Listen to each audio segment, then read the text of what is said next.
حضرت عمر نے اپنے سگے ماموں کی گردن کاٹی بدر کے دن، سگے ماموں کی۔ حضرت ابو عبیدہ بن جراح، سنو، اسلام امن کا درس دیتا ہے، محبت کا درس دیتا ہے، بھائی اسلام ہی تو امن کا درس دیتا ہے، پر جڑی بوٹی کاٹنا بد امنی نہیں ہوتا، ظالم کا ہاتھ پکڑنا بد امنی، اور امن والے اور ہوتے ہیں بزدل، ان دونوں میں فرق ہوتا ہے۔ امن والا بننے کا کہا گیا ہے، بزدل بننے کا کہا۔ میرے نبی پاک نے جو بدر میں تلوار اٹھائی تھی، زرہ پہنی تھی، حضور علیہ الصلوۃ والسلام نے لوہے کی جیکٹ پہنی تھی، تو وہ بھی میرے رسول پاک نے امن کے لیے ہی پہنی تھی۔ میرے نبی پاک صلی اللہ علیہ وسلم نے احد کے دن جو ہتھیار اٹھائے تھے تو وہ بھی امن کے لیے اٹھائے تھے، وہ بھی امن کے لیے حضور نے ہتھیار اٹھایا تھا۔ ہتھیار اٹھانا بد امنی کی علامت نہیں ہوتا میرے بھائی، یاد رکھیں۔ حضرت ابو عبیدہ بن جراح نے میدان بدر کے اندر جب جنگ کا طبل بجا، حالات بگڑے، جناب ابو عبیدہ بن جراح کہتے ہیں تاریخ نے ایک عجیب موڑ پہ مجھے لا کے کھڑا کیا۔ آپ فرماتے ہیں میرے لیے اللہ نے جو آزمائش رکھی وہ سب سے بڑی رکھی۔ فرمانے لگے جب میں میدان میں نکلا تو کافروں نے میرے سامنے جس کو لا کے کھڑا کیا وہ میرا سگا باپ تھا۔ اور فرماتے ہیں اب مشکل بن گئی، عشق تیاگ دوویں ایک برابر، تے عشق دا سیک بدھیرا، اگ تے ساڑے ککھ تے کانے، تے عشق ساڑے تن میرا، تے اگ دا دارو می تے پانی، کوئی دسے ہیں عشق دا دارو کیڑا، بلے شاہ تھے کچھ بھی نہیں بچدا جتھے عشق ہوراں دا ڈیرا۔ فرمانے لگے اب میرے لیے سامنے باپ، ادھر بیٹا۔ آپ فرماتے ہیں دو رستے تھے، باپ بچاؤں یا رسول اللہ کا دین بچاؤں۔ ایک منٹ تھا فیصلہ کرنے کے لیے کہ ابا بچے گا یا دین بچے گا، کفر بچے گا یا اسلام بچے گا۔ فرماتے ہیں میں نے منٹ پورا نہیں سوچا، میں نے تلوار اٹھائی، باپ کی گردن کاٹ کے گرائی اور رسول اللہ کا دین بچا لیا۔ باپ کی گردن کٹ کے گری اور نبی پاک کا دین بچ گیا، بچا لیا رسول اللہ کا دین۔ حضرت عمر نے ماموں کو مارا۔ حضرت مصعب ابن عمیر کہتے ہیں تاریخ مجھے بھی لا کے کھڑا کرتی ہے بدر کے میدان میں، تو کفر کا لبادہ اوڑھ کے جب سامنے آیا تو وہ میرا سگا بھائی تھا، سگا بھائی۔ ہزاروں قومیں وجود میں آئیں دہر میں خشک و تر کے رشتے سے، پر ہم نے بنیاد دوستی رکھی یاد خیر البشر کے رشتے سے۔ سگا بھائی کفر کا نمائندہ بن کے سامنے کھڑا ہوا۔ مجھے اکٹھے کھیلنا بھی یاد تھا، مجھے ایک برتن میں روٹی کھانا بھی یاد تھا، ایک ماں سے لوریاں سننا بھی یاد تھا۔ فرماتے ہیں یہ سارا کچھ یاد تھا، پر اسلام کے حق میں دیا ہوا خطبہ جو محمد عربی نے دیا تھا وہ بھی مجھے یاد تھا، مجھے رسول اللہ کی بتائی ہوئی باتیں بھی۔ فرماتے ہیں میں سارا کچھ بھول گیا، پر مجھے اپنے رسول کا پڑھایا ہوا سبق نہیں بولا، وہ مجھے یاد رہا۔ میں نے پھر سگے بھائی کی گردن کاٹی اور میں نے وہ گردن کاٹ کے حضور کے پاس پیش کی، اور میں نے دنیا کو بتایا کہ ہمارے لیے اصل وہ ہے جو ہمارے رسول ہمیں حکم ارشاد فرماتے ہیں۔ یہ رشتے ہمارے لیے اصل ہمارے جی اچھے تعلقات ہیں۔ کون سے اچھے تعلقات؟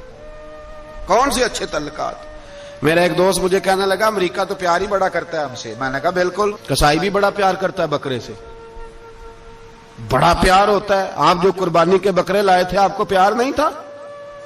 ذبح کرنے سے پہلے اس کو پانی بھی پلایا، چارہ بھی کھلایا، غسل بھی کرایا، پر آخر میں کیا کیا؟ بولے نا جی، یہ والا پیار کرتا ہے امریکہ آپ سے، دیتا ہے کبھی کبھی پیسے، کوئی شک نہیں اس میں۔ وہ کہتا ہے وہاں زلزلہ آیا ہے تو اتنے لاکھ ڈالر دیتا ہوں، فلاں آیا، لیکن وہ والا پیار جو کسائی بکرے سے کرتا ہے، کہتا ہے جب موقع آئے گا تو میں چھری بھی پھیروں گا، اور اپنے وقت پہ آ کے وہ، یہ میری مثال یاد رکھ لینا، امریکہ کا پاکستان سے اور مسلمان سے وہ والا پیار ہے جو بکرے کا کسائی سے اور کسائی کا بکرے سے ہوتا ہے۔ وہ چارہ ڈالتا ہے، موٹا کر کے ذبح کرتا ہے، پتلا ذبح کرنے میں اسے لذت نہیں آتی۔ اور بھائی یاد رکھو حضرت ابو بکر صدیق رضی اللہ تعالیٰ عنہ، عرب کے لوگ جب جنگ کرتے تھے تو ایک ہاتھ میں ڈھال پکڑتے تھے، ایک ہاتھ میں تلوار پکڑتے تھے، لوہے کی ڈھال۔ جب دشمن حملہ کرتا تھا تو ڈھال آگے کرتے تھے، وہ کئی دفعہ ٹکرا کے ڈھال سے تلوار گر جاتی تھی۔ حضرت ابو بکر صدیق میدان میں نکلے، بیٹا کافروں کی طرف سے لڑنے آیا ہے، سگا بیٹا، اور میرے مصطفیٰ کریم نے فرمایا اولاد بزدل کر دیتی ہے آدمی کو، پر جب ایمان پختہ ہو تو پھر صحابہ نے اس بزدلی کی بھی پرواہ نہیں کی.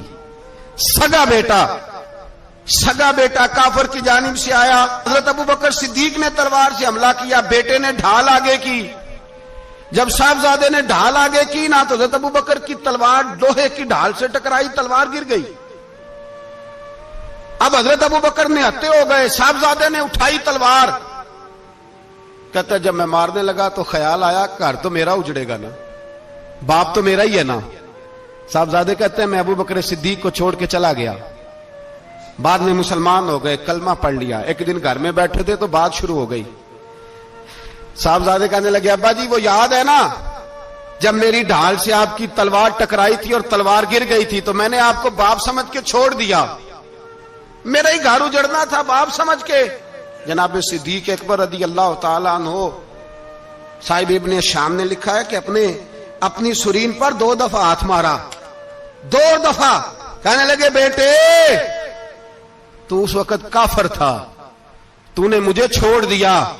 میں جب واپس پلٹا تھا نا اسی دن اسی لمحے تو میرے دل میں خیال تھا کہ بیٹے نے تو چھوڑ دیا ہے, لیکن اگر بیٹا یوں میری تلوار کے نیچے آتا میں بیٹا سمجھ کے معاف نہ کرتا, کفر کا نمائندہ سمجھ کے قتل کر دیتا.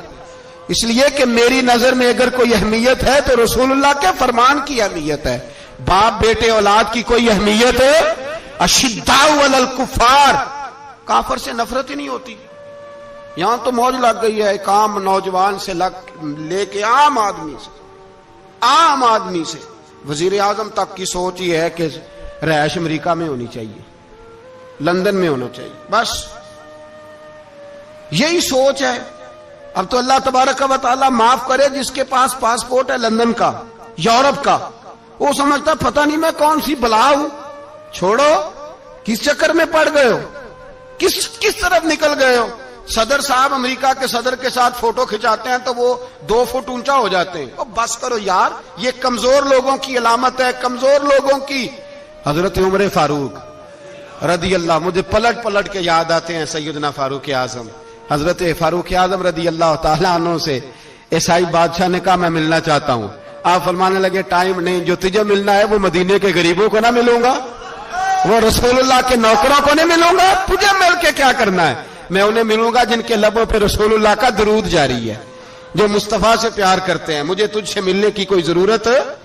ہمارے ہاں وہ نفرت نہیں کفر کے لیے جو مسلمان کے دل میں ہونی چاہیے, وہ مزاج ہی نہیں ہمارا, وہ شعور ہی نہیں. ہم جب بھی اتحاد کرتے ہیں کافر سے اتحاد کر کے اپنے ہی بھائی کو مارنے لگتے ہیں. وہ جی لڑائی ہو رہی تھی, بھائی کا بھائی سے اختلاف نہیں ہوتا گھر کے اندر, پھر وہ دشمنوں کو بلا کے لاتا ہے کہ میرے بھائی کو مارو. ایسا ہوا ہے کبھی؟ اگر آپس میں اسلامی ممالک کا اختلاف ہے بھی تو کافر کو لاؤ گے مارنے کے لیے, کافر کو لاؤ گے. اور یہاں ایک آدمی قید ہوا تھا امریکہ کا, پوری دنیا کو مصیبت پڑ گئی تھی.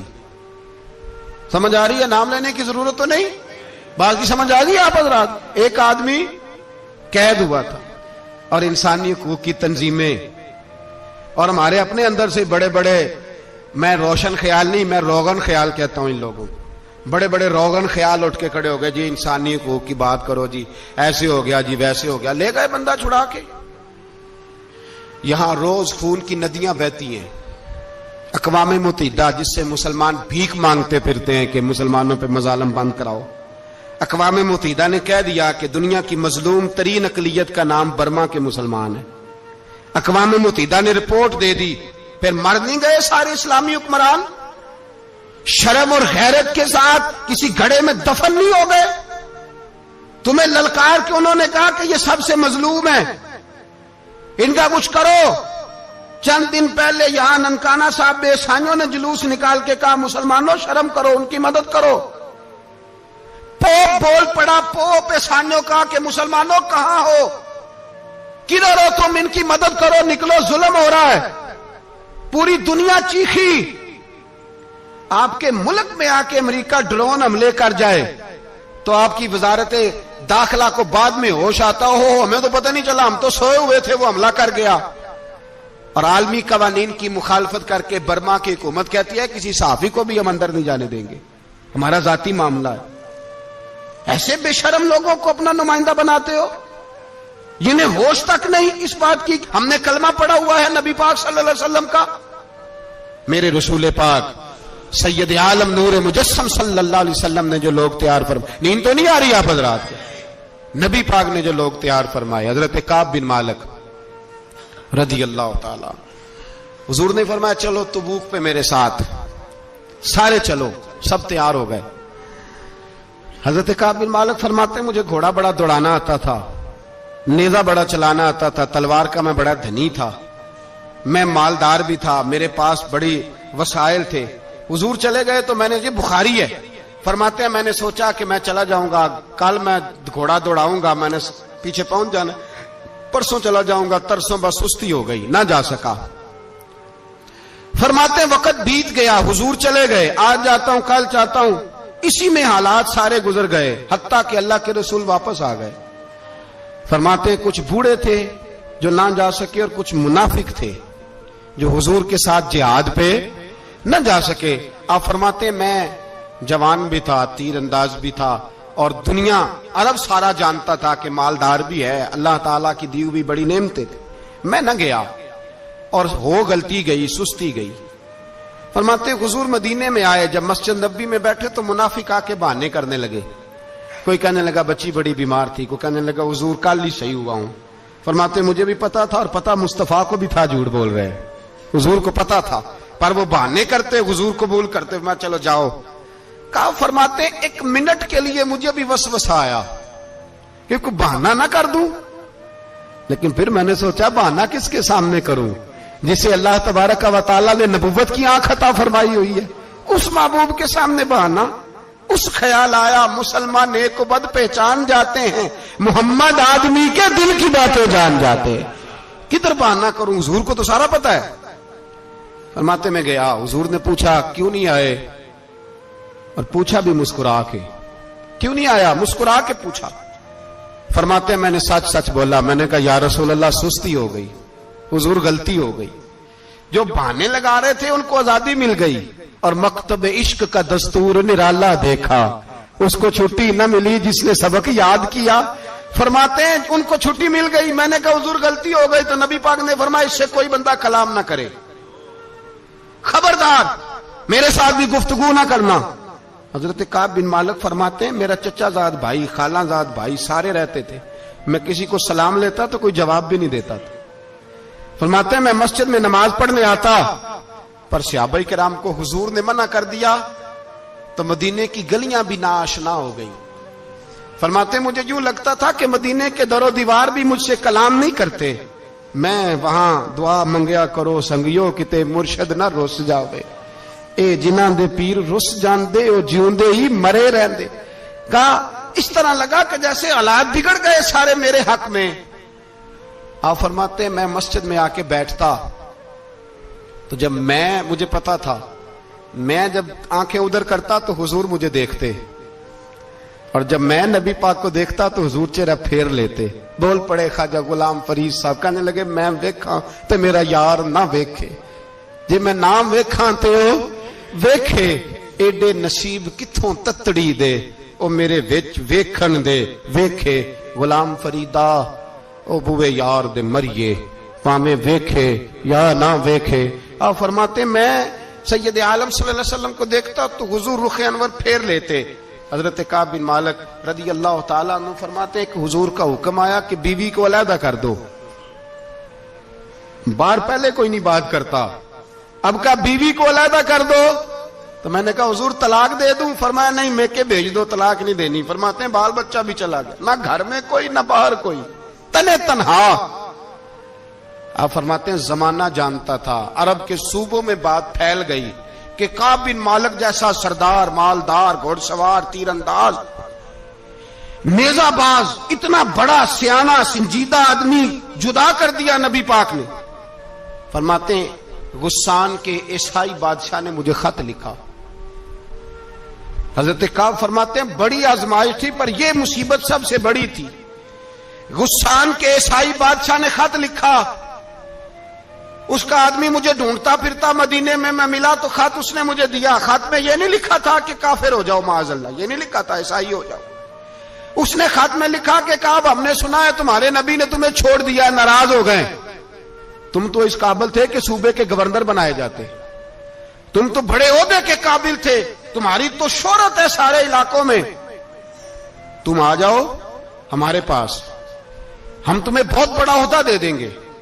حضرت کعب بن مالک فرماتے ہیں اب میری چیخیں نکلی، اب میں تڑپ کے رویا، میں نے وہ اس کا خط پکڑا اور جلتے ہوئے تنور میں ڈالا اور مسجد نبی میں سر سجدے میں رکھ کے میں نے کہا اے اللہ، میرا ایمان اتنا ہی مشکوک ہو گیا ہے کہ کافر کہتے ہیں میں ان کے ساتھ مل جاؤں گا، اے اللہ میرا ایمان اتنا مشکوک، کافر سمجھنے لگے ہیں کہ میں مسلمانوں کو چھوڑ کے ان سے اتحاد کروں گا۔ یہاں لوگ کہتے ہیں ہم نے پریشر کے لیے ان کو ساتھ ملایا، ہم نے پریشر کے لیے کافر سے سمجھوتا کرو گے، اپنے بھائی پر ظلم کرنے کے لیے بے ایمانوں کے ساتھ دوستی کرو گے۔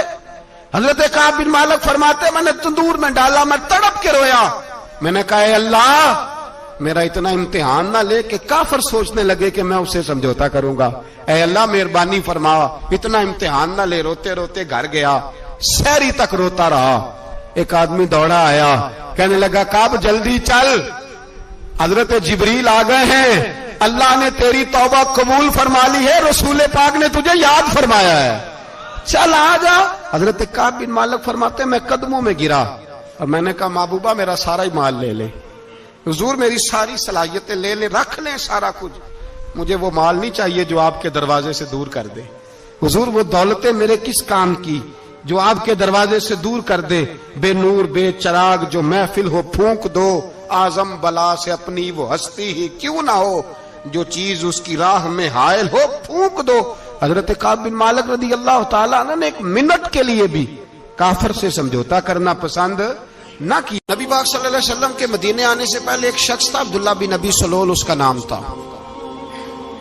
تو مدینے والے لوگ اس کو اپنا پیشوا مانتے تھے، اوس بھی خزرج بھی، اس کی تاج پوشی بھی کی، بڑی اس کی منتا تھی۔ جب حضور آ گئے تو اس کا کاروبار بند ہو گیا۔ اب لوگ یہ نہیں سمجھتے کہ میں غلط ہوں، لوگ کسی کے مفادات کو ٹھیس پہنچتی ہے تو مخالفت کرنے لگ جاتا ہے۔ اب اس کے حالات جب خراب ہوئے تو اس نے پتہ کیا کیا، جھوٹ موٹ کا کلمہ پڑھ لیا۔ سمجھ آ رہی ہے باتوں؟ جھوٹ موٹ کا، اور منافقوں کا ایک ٹولہ اس نے تیار کر لیا جس کا قرآن مجید نے سورہ منافقون میں ذکر کیا۔ ایک جنگ کا موقع تھا، نبی پاک صلی اللہ علیہ وسلم تشریف لے گئے تو عبداللہ بن ابی سلول بھی چلا گیا۔ حضرت عمر فاروق رضی اللہ تعالیٰ عنہ کے ایک غلام تھے، وہ پانی لینے کنویں پہ گئے، ادھر سے انصار میں سے، چونکہ حضرت عمر کے غلام مہاجر تھے، انصار میں سے ایک شخص پانی لینے پہلے سے آیا ہوا تھا، پانی بھرنے میں کوئی اختلاف ہو گیا، جھگڑا ہو گیا، مار کٹائی تک نوبت آ گئی۔ حضرت عمر کے غلام نے کچھ چیز مار دی، اس شخص کو زخمی ہو گیا، اس نے پکارا، عبداللہ بن ابی سلول نے سمجھا کہ موقع اچھا ہے، دوڑا ہوا آیا اور آ کر اس نے کہا انصار مدینہ بھاگ کے آؤ، جلدی آؤ، اور بڑے غلط جملے استعمال کیے، کہنے لگا اگر ان لوگوں کو تم اپنا بچا کچا کھانے کو نہ دیتے مہاجروں کو تو آج یہ تمہارے سر پہ نہ بیٹھتے، معاذ اللہ ایسی باتوں پہ کہا کریں، بولے یہ روزمرہ کی گفتگو میں عادت بنائیں، کوئی ایسی بات کرنی ہو تو معاذ اللہ استغفر اللہ کہہ کے کرنی چاہیے۔ اس نے کہا کہ معاذ اللہ اب ان کو بچا کچا نہ دیں تو یہ ہمارے سر پہ نہ بیٹھتے، شور کیا اس نے۔ ہمارے ہاں بھی سیانے بندے پنچایت کے لوگ وہ کہتے ہیں تو اس برادری کے بچے سے ہی مار کھا ہے، پتہ ہی نہیں چلا، جا اسے مار کے آ، سر پھاڑا، یہ کار پھوڑ دے اس کا سر، اور دیکھ میں دیکھ لوں گا بعد میں جو ہوگا۔ یہ عقل مند لوگوں کے مشورے نہیں، یہ جاہل لوگوں کے مشورے۔ ناراض نہ ہونا، پر یہ نبی پاک صلی اللہ علیہ وسلم نے فرمایا ہے، حضور کا فرمان ہے۔ یہ کن لوگوں کا کام ہے؟ بول کے بتائیں، بول کے۔ پڑھے لکھے سیانے بندے اس طرح کے مشورے یہ بالکل نہیں دیتے، جاہلوں کا کام۔ پکارا، مہاجر سارے اکٹھے ہو گئے، انصار سارے آ گئے، اور جب انصار آئے تو مہاجرین کو بھی پکارا، مہاجر بھی آ گئے۔ اب وہ گتھم گتھا ہونے لگے تو کسی نے جا کے محبوب پاک کے کان میں کہا یا رسول اللہ وہاں تو مہاجر انصار لڑنے لگے، وہ پرانی لڑائیاں پھر سے جاگ گئی ہیں۔ نبی پاک تشریف لائے، حضور نے وہاں لفظ بیان کیے، فرمایا یہ تم نے کیا جاہلوں جیسا کام شروع کیا ہوا ہے، یہ کون سا کام ہے؟ اللہ کرے ہم سب اس کام سے باز آ جائے، آمین تو کہنا۔ اور تو اس برادری دے منڈے کوئی مار کھائے، برادری کیا ہوتی ہے؟ برادری تو تعارف کے لیے، اونچ نیچ کہاں سے آ گئی؟ کہا میرے رسول پاک علیہ الصلوۃ والسلام نے، فرمایا تم جاہلوں جیسے کام کر رہے ہو۔ صلح کرائی، بات رفع دفع کرائی، لوگ چلے گئے، معاملہ ٹھنڈا ہو گیا۔ لیکن عبداللہ بن سلول نے کہا کہ میں یہ موقع خالی نہیں جانے دوں گا، پھر گیا وہ اور جا کے انصار مدینہ سے کہنے لگا ایک دفعہ جا لینے دو مدینے، تم نے میری بات نہیں نہ سنی تو جو وہاں بڑے سردار بیٹھے ہیں ان سے بات کروں گا، اور معاذ اللہ ثم معاذ اللہ ہم ان بے عزت لوگوں کو مدینے سے نکال دیں گے، وہاں صرف عزت والے رہیں گے۔ یہ غلط جملے اس نے ادا کیے جس کو قرآن پاک نے سورہ منافقون میں بیان فرمایا ہے۔ اس نے یہ بات کی، ایک صحابی تھے حضرت زید رضی اللہ تعالیٰ عنہ، وہ سن رہے تھے، آ کے عرض کی یا رسول اللہ صلی اللہ علیہ وسلم عبداللہ بن ابی سلول تو اس طرح کہہ رہا ہے کہ مدینے جا کے عزت والے دوسروں کو نکال دیں گے، اور تم اگر اپنا بچہ انہیں نہ دیتے تو معاذ اللہ آج یہ ایسا نہ کرتے۔ حضرت عمر نے بھی سن لیا، حضرت عمر نے بات سن لی، تلوار نکالی اور دوڑے، حضور نے بازو پکڑا، فرمایا کدھر جا رہے ہو؟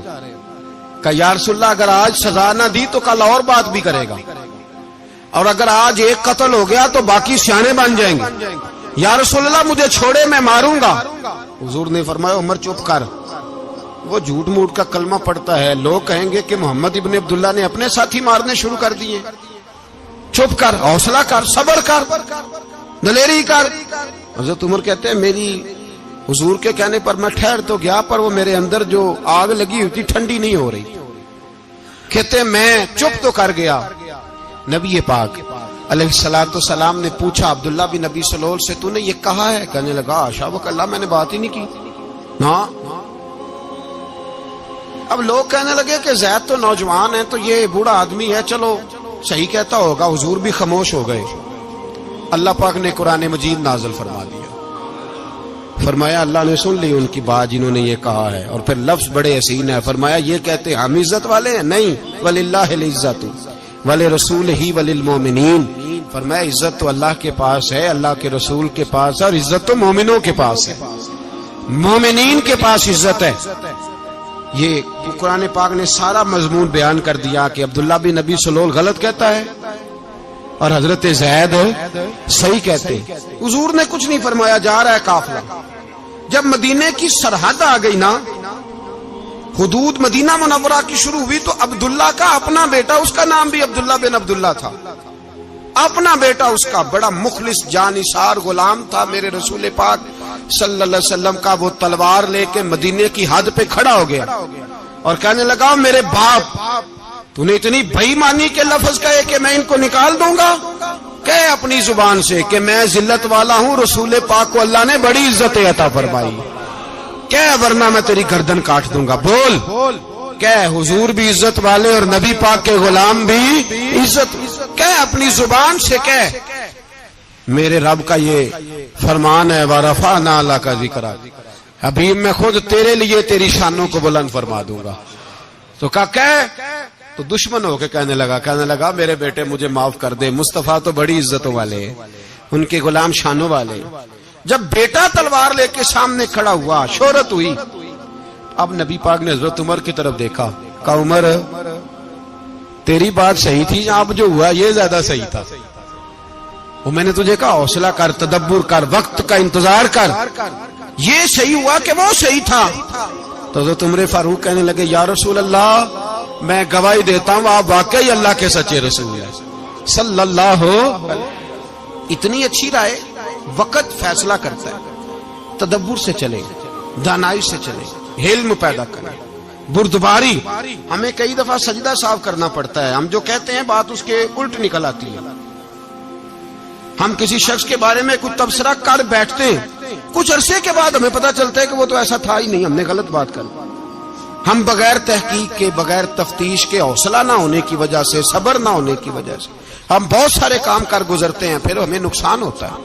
اپنی زندگی میں حلم نہ چھوڑیں، حوصلہ نہ، لڑائیاں ہوتی ہیں نا گھروں میں، اس کی وجہ خامد ہوتا ہے، بیوی نہیں ہوتی۔ یہ بات گھر جا کے بتانا کہ آج انہوں نے کہا ہے۔ لڑائی کی وجہ کون ہوتا ہے؟ نہ بولو تسی، پر میں تے آخ ہی چھڑیا ہے، وہ تو ریکارڈ ہو گیا ہے۔ لڑائی کی وجہ کون ہے؟ جڑے باتیں لڑتے ہیں وہ کندے ہی نہیں پے۔ وجہ کون بنتا ہے جی؟ کیوں بلا؟ اس لیے کہ نبی پاک صلی اللہ علیہ وسلم نے فرمایا عورت کی اگل آدھی ہے تو تیری تو پوری ہے نا، تو اس کا مطلب ہے لڑائی اگر بچ سکتی تھی تو مرد کی وجہ سے بچ سکتی تھی، گھر میں امن ہو سکتا تھا۔ کہتے ہیں جی یہ بڑی بیوقوف ہے، میری سنتی نہیں۔ تو میں نے کہا جو اس سے بحث کر رہا ہے وہ سیانا ہے؟ بولیں، جو بحث کر رہا ہے وہ عقل مند ہے؟ بندہ تو چلو تھا وہ دانشور شیکسپیئر، باتیں بعض اوقات اس کی کچھ ایسی ہیں۔ اس سے کسی نے پوچھا تھا عورتوں سے کون جیت سکتا ہے بحث میں، تو اس نے کہا تھا وہ جو ان سے بحث نہ کرے، جو ان سے بحث۔ تو بھائی تو وجہ اس لیے کہ حوصلہ تو نہیں کرنا تھا۔ نبی پاک علیہ السلام نے فرمایا بی بی ٹیڑھی لکڑی ہے، سیدھی کرنے کی کوشش کرو گے تو ٹوٹ جائے گی سیدھی۔ تو پھر کتنا بیوقوف ہے جو پتھر سے سر رگڑ رہا ہے، کتنا نادان ہے جو یہ حرکت کر رہا ہے، دریا میں چھلانگ لگا کے کہتا ہے ڈوبوں گا نہیں۔ تو بھائی حوصلہ پیدا کرے، علم پیدا کرے، بہت ساری ایسی باتیں کرے کہ جس میں اشتعال آئے گا، فٹافٹ 3 لفظ طلاق کے دے دیے، اب بھاگا گیا مفتی صاحب کے پاس، او ہو 4 بچوں کا کیا بنے گا؟ اور یہ بات پکی ہے کہ بچوں کو صرف ان کی ماں ہی پال سکتی ہے، ان کی ماں۔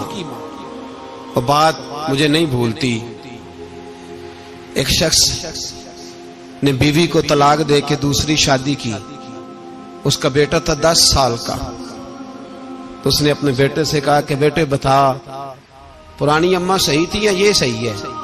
اس نے کہا نہیں ابا وہ تو جھوٹ بڑے بولتی تھی، یہ صحیح ہے۔ وہ جھوٹی تھی، وہ جھوٹ بڑے بولتی تھی میری سگی اماں، یہ سچ بولتی ہے۔ اس نے کہا وہ کیسے؟ کہنے لگا اس لیے کہ میں کوئی شرارت کرتا تھا تو میری سگی اماں مجھے تھپڑ مارتی تھی اور کہتی تھی تجھے روٹی نہیں دے رہی، جا دوڑ جا گھر سے۔ تو میں دوڑ جاتا تھا تو جھوٹ بولتی تھی نہیں دینی، پھر آدھے گھنٹے کے بعد مجھے ڈھونڈنے لگ جاتی تھی، ڈھونڈ کے لاتی تھی، پھر میری منت کرتی تھی، پھر مجھے کہتی تھی نہ مجھے ستایا کر، پھر میرا ماتھا چومتی تھی، پھر میری مرضی کا کھانا بنا کے دیتی تھی، پھر میرے منہ میں لقمے ڈالتی تھی۔ جھوٹی تھی، پہلے کہتی ہے نہیں دینی، پھر پیچھے بھاگتی ہے۔ یہ سچی ہے، میں شرارت کرتا ہوں تو تھپڑ مار کے نکالتی ہے، پھر میں منتیں کرتا ہوں پر روٹی نہیں دیتی، پیر پکڑتا ہوں نہیں دیتی، سچ بولتی ہے، اپنی بات پہ ڈٹ جاتی۔ او بھائی بچے اس کی ماں ہی پال سکتی ہے، تو نے 3 جملے کہتے سوچا ہی نہیں، تیرا کا گیا تو یہ تو نئی بیوی ملے گی، اور اس کا بھی کیا گیا، اس کو بھی شاید شوہر مل جائے۔ ان پھولوں کی پرورش صرف ان کا مالی کر سکتا ہے، دوسرا کر سکتا تو نے حوصلہ ہی نہیں کیا۔ ٹھیک ہے غلطی بی بی کی تھی، پر تو مرد تھا نا، تیرے پاس تو دلیری تھی، فٹافٹ 3 طلاق کے جملے کہہ دیے۔ اور میرے رسول پاک علیہ السلام نے فرمایا جائز کام بڑے ہیں، پر طلاق جائز تو ہے پر میرے رب کو پسند نہیں، اللہ کو پسند۔ تو نے مالی بگا دیا جس نے تیرے گھر کا باغ سینچنا تھا۔ تو بھائی یہ حوصلہ نہیں، درجنوں طلاقیں، 20 کیس، اور ابھی وہ شادی کے پورے کپڑے نہیں پہنے تو طلاق پہلے، اس کی وجہ یہ کہ حوصلہ نہیں، صبر نہیں، رضا نہیں، ہم احساس نہیں کرتے۔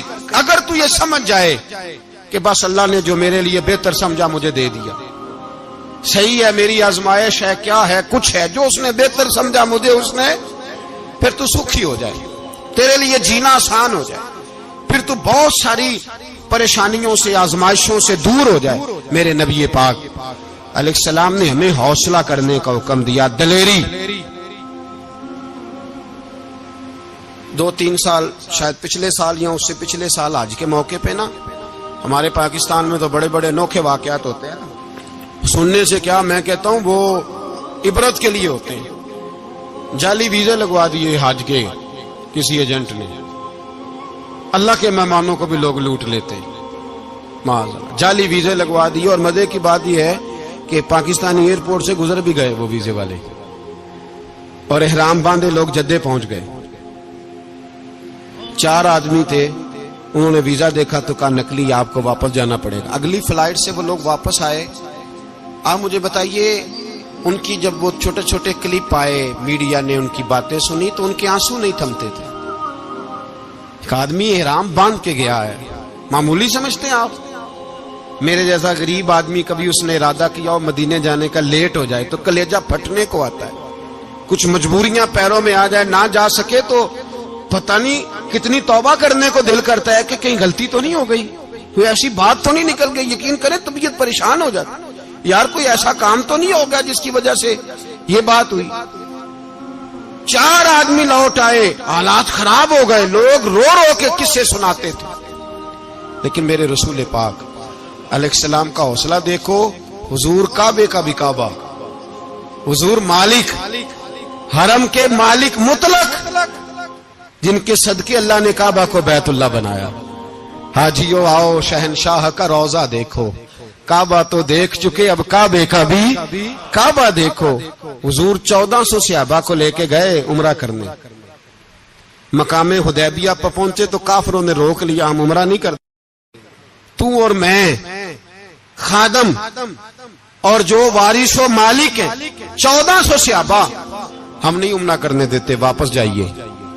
صلح لکھی جا رہی ہے. صلح کی شرطیں کیا ہیں؟